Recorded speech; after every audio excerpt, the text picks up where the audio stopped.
At 89 years old, Apollo astronaut Charles Duke has finally decided to speak, not as a symbol, not as a headline, but as a man carrying half a century of silence. For decades, he watched the legends of Armstrong and Aldrin fill the skies, their names etched into the world's memory. But behind those voices of history was another voice, his. The calm, southern drawl from Mission Control that whispered through static as Neil Armstrong took that one small step. Yet, that wasn't the end of Duke's story.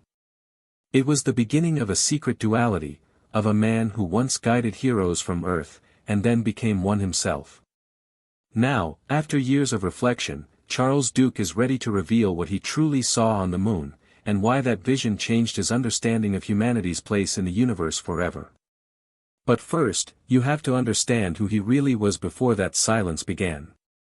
Before Charles Duke ever touched the lunar surface, his voice had already reached it. On July 20, 1969, the world held its breath. Millions tuned into the crackling radio broadcast as Apollo 11 descended toward the unknown. In Mission Control, Charles Duke sat as Capcom, the capsule communicator, the only human voice allowed to speak directly to the crew on the moon. When Armstrong's voice broke through with, "The Eagle has landed," it was Duke who replied, "Roger, tranquility. We copy you on the ground. You got a bunch of guys about to turn blue, we're breathing again." That one line became immortal.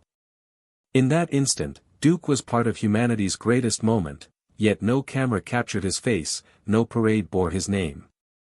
He was the invisible astronaut, the voice behind history. But what few understood was that his invisibility carried a strange burden. He had guided men through the greatest adventure of the century while standing on the wrong side of the glass. He was both participant and outsider, hero and spectator. He later admitted that the tension of that night never left him. He felt the triumph of Apollo 11 as deeply as if he had been standing beside Armstrong, but also the ache of being earthbound while others lived the dream. That paradox shaped everything that came after. When his turn finally came, when he was no longer the voice in the headset but the man stepping into the unknown, he carried both perspectives, the watcher and the doer, the guide and the explorer. And that made his experience on the moon unlike any other. When Charles Duke finally stepped out of the lunar module during Apollo 16 in April 1972, he thought he knew what to expect. The mission had been simulated hundreds of times. He had studied photographs, analyzed maps, memorized every rock field and crater, but what he saw the moment he looked up shattered every expectation. Above him was not a sky. It was an absence. A black so pure it felt like falling into eternity. He said later that it wasn't just dark, it was total. No faint stars, no atmosphere, no hint of blue. The universe itself felt erased. And against that infinite void, the lunar surface blazed white-hot, almost painfully bright. He called it, "the most incredible contrast I've ever seen." No photograph, no telescope, no camera could ever capture it. Cameras flatten light, the human eye feels it. And standing there, Duke realized that the moon wasn't the quiet, poetic landscape that the public imagined, it was violent in its purity. Every boulder cast a shadow sharp enough to slice. Every ridge looked sculpted by light and vacuum. There were no gradients, no soft edges. It was a world stripped to extremes, black and white, silence and exposure, isolation and awe. Then came the second revelation, there was no Earth in sight. The iconic image of the blue marble rising over a gray horizon, the one burned into human imagination, wasn't visible at all from where Apollo 16 landed. The Earth was directly overhead, hidden beyond the helmet's rim. Duke could not look up to see it. He said, "When I tried, all I saw was the opaque side of my helmet." Think about that, for millions, the dream of walking on the moon meant standing under the gaze of Earth, seeing home suspended in darkness. But for Duke, home was unseen. The most poetic moment in human history, the Earthrise, wasn't part of his experience at all. Instead, he walked across a blinding plain, surrounded by emptiness, unable to glimpse the planet that had sent him. That loneliness became the defining image of his life. Every step Duke took was a struggle against his own suit. The bulky, pressurized shell that kept him alive also kept him restrained, turning his head required twisting his entire body. His field of vision was narrow, like looking through a fishbowl. Peripheral sight was gone. He couldn't glance around or look up, every movement was deliberate, slow, mechanical. And yet, within those limits, the experience was transcendent. He said it was like walking in a dream where gravity forgot its rules. Each step lifted too high, each landing too soft. The dust beneath his boots clung to everything, a gray powder that smelled faintly like spent gunpowder when they returned to the cabin. But what struck him most wasn't the dust or the landscape, it was the silence, true silence. Not the pause between sounds, but the absence of sound itself. When he turned off his communications for a moment, even his own breath seemed distant. He said it felt like standing at the edge of existence. And in that silence, he began to understand what he'd been missing all those years guiding others from Earth. The moon wasn't simply another world. It was a mirror, showing humanity what the universe looks like when stripped of life, air, and comfort. Duke realized the moon wasn't beautiful in the way we like to imagine that it was beautiful in a terrifying way. For decades, Apollo 11 overshadowed everything that came after it.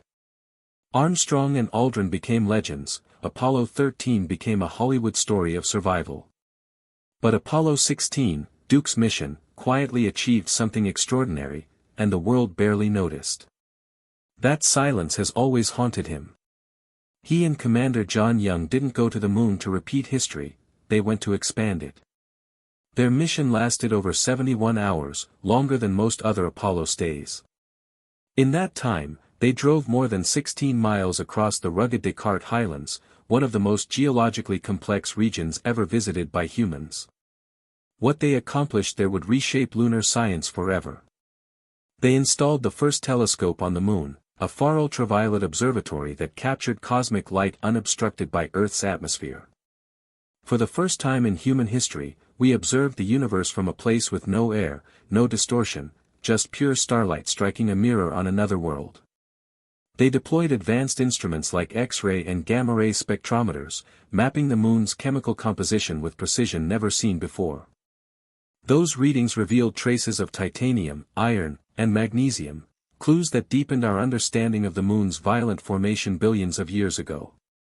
When they finally returned, they brought back 209 pounds of lunar rock, samples so diverse that researchers are still studying them today. Half a century later, scientists continue to cite Apollo 16 data in planetary studies. Yet, when people talk about Apollo, the same pattern repeats: 11, 13, 17. Duke's mission fades into the background. He once said, "We weren't just exploring, we were building a foundation for every mission that followed." That foundation, scientific, technological, and emotional, is what keeps him speaking now. Because if Apollo 16 can be forgotten, he fears that one day the entire Apollo legacy might follow. Even on another world, Duke found moments of humor and human fragility. During a break in the mission, he and Young decided to test how high they could jump in lunar gravity, a moment they later called the Lunar Olympics. Duke leapt higher than expected, lost balance, and crashed backward onto the surface. The impact could have ruptured his life support system, which would have meant instant death. Instead, the suit held, and he laughed it off, calling it stupid but necessary. Because for all the training, all the discipline, he needed to remind himself he was still human, not just a cog in a machine exploring another world. That moment, both reckless and joyful, stayed with him for decades. It was proof that even amid history, they were still just men trying to make sense of the impossible. Now, at 89, Duke faces a different kind of frontier, one not on the moon, but here on Earth. He calls it, the fight for truth. In an era where conspiracy videos spread faster than facts, Duke has become a quiet defender of reality. He's met people who look him in the eye and tell him the moon landings never happened. He doesn't shout. He doesn't argue. He simply says, "Sir, I was there." He then describes what no hoax could ever fake: the feel of lunar dust clinging to his gloves, the 1/6 gravity that made every step feel like floating, the sun's unfiltered heat searing through his visor, the stillness so deep that even his heartbeat seemed foreign. He reminds doubters that over 800 pounds of lunar material still sit in laboratories around the world, studied and catalogued by generations of scientists. Those rocks tell a story that no camera trick could ever invent. But beyond science, what makes Duke's testimony unshakable is his perspective.